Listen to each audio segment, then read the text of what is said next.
បាទសួស្តីបងប្អូនគ្នាអរគុណច្រើនប្រដៅគាត់ជួយ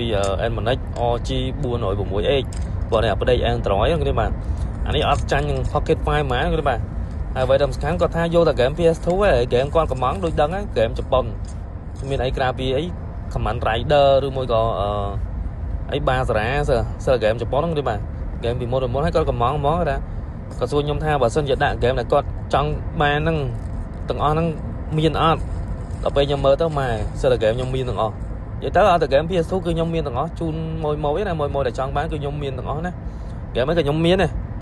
អញ្ចឹងណាបើអត់មានក៏ download ឲ្យភ្លាមដែរបាទអញ្ចឹងដូចដឹងហ្នឹងគឺ game យើងអត់ខ្វះទេគាត់ទេបាទហើយខ្ញុំសេរីឲ្យស្រង់មកឲ្យមកស្អាតហ្មងជូនមកអញ្ចឹងណាគាត់ថាអូខេអញ្ចឹងគាត់យកអញ្ចឹងបាញ់លុយមកប៉ិបឥឡូវយើងអានបបជូនគាត់បាទអានបបជូនគាត់អរគុណច្រើនបាទមួយនៅខេត្តគឺដូចដឹងហើយយើងរៀបចំហើយយើងផ្ញើតាមសេវា Express អញ្ចឹងណាគាត់ទេបាទអរគុណច្រើនជម្រាបលា